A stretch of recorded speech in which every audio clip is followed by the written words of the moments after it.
Hi friends, ఈ రోజు వీడియోలో 17 నుంచి 18వ శతాబ్దం వరకు ఇండియాకి వచ్చిన విదేశీయుల గురించి తెలుసుకుందాం. అలాగని మన దేశాన్ని ఆక్రమించుకున్న విదేశీయుల గురించి చెప్పబోతున్నాం అనుకోకండి. అలాగని వారి దాడుల గురించి మాత్రమే మాట్లాడతాం అనుకోవద్దు.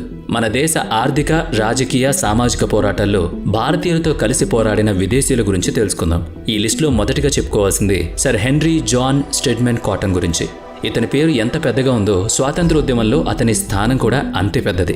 మొదటి దశలోనే భారతీయుల స్వాతంత్ర కాంక్షను కనిపెట్టినవాడు. అతనితో పాటు అలెన్ ఆక్టోవెన్ హ్యూమ్, విలియం అనే మరో 2 సివిల్ సర్వెంట్స్ కూడా ఉన్నారు. కాటన్ కేవలం ఒక సివిల్ సర్వెంట్ గా భారతీయుల కోసం మాత్రమే కాదు, ఇండియన్ నేషనల్ మూవ్మెంట్ కి కూడా తన పరిపూర్ణ మద్దతును అందించాడు. ఒక సివిల్ సర్వెంట్ గా భారతీయులకు సహకరించడంలోనూ, ఇండియన్ మూవ్మెంట్ కి మద్దతు ప్రకటించడంలోనూ ఎలాంటి విభేదాలు లేవని తెలియజేశాడు. 1885లో sir Henry John Stedman Cotton ప్రచురించిన తన పుస్తకం New India or India in translation లో భారత్ లో హోమ్ రూల్ ని సమర్థించారు.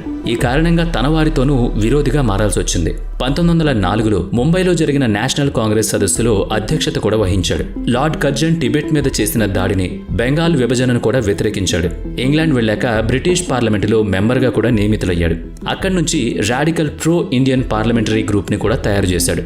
తన ప్రభుత్వం భారతదేశాన్ని లూటీ చేసేందుకు చేస్తున్న ప్రయత్నాలను విమర్శించాడు.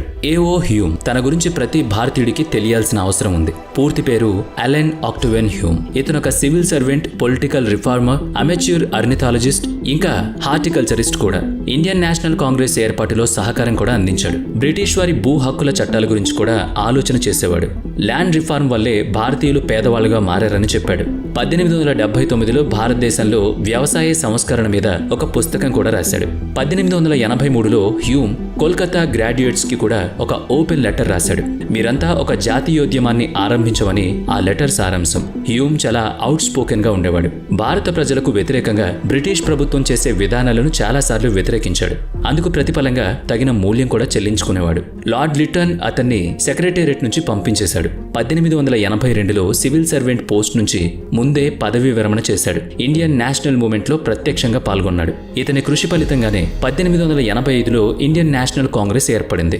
జార్జ్ యుయల్ ఇండియన్ నేషనల్ కాంగ్రెస్ కి అధ్యక్షుడిగా ఎన్నికైన మొదటి విదేశీయుడు. ఉమేష్ చంద్ర బెనర్జీ విన్నపం మేరకు 1885లో అలహాబాద్ కాంగ్రెస్ మహాసభకు అధ్యక్షత వహించాడు. చాలా లిబరల్ వ్యూస్ తో ఉండేవాడు. ప్రజల ఆకాంక్షల పట్ల సానుభూతి చూపేవాడు.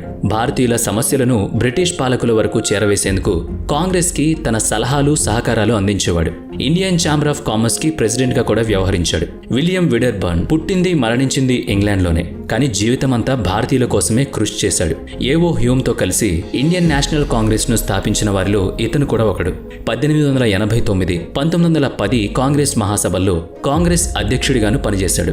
వెస్లీ కమిషన్ కి కూడా ప్రాతినిధ్యం వహించాడు. జూలై 1889లో మరణించే వరకు కాంగ్రెస్ కి బ్రిటిష్ కమిటీ చైర్మన్ గా ఉన్నాడు. భారతీయులు స్వయం పరిపాలితులుగా ఉండాలని చెప్పేవాడు. భారతీయుల్లో జాతీయ భావాన్ని పెంపొందించడంలో విలియం చాలా కృషి చేశాడు.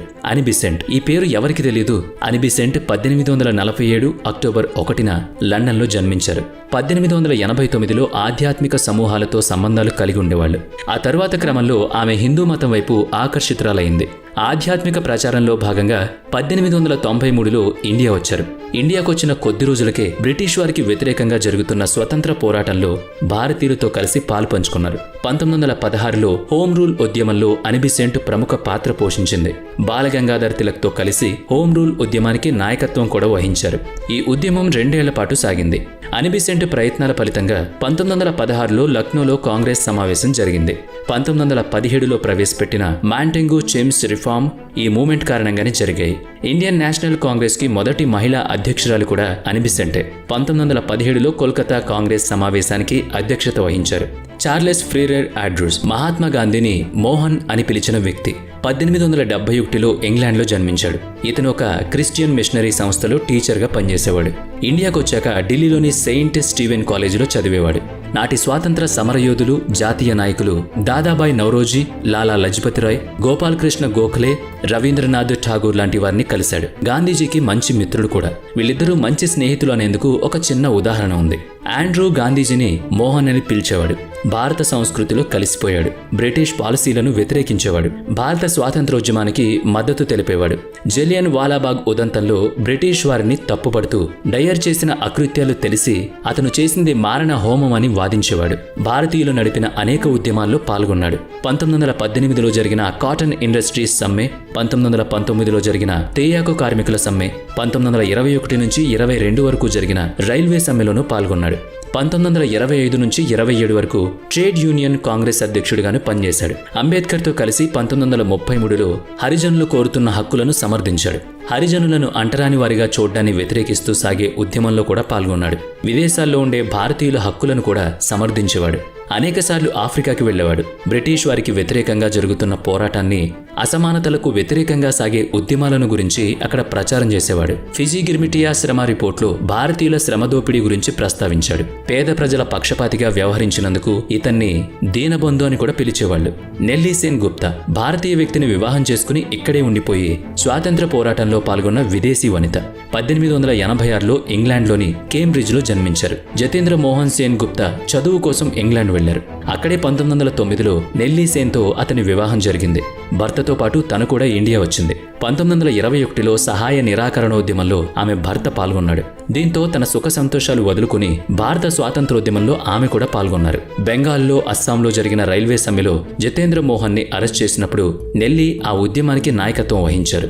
ఈ పోరాటంలో ఆమె విజయం కూడా సాధించారు. బ్రిటిష్ వారు బట్టల మిల్లు కార్మికుల మీద పెట్టిన ఆంక్షలను ఎత్తివేసేలా చేశారు.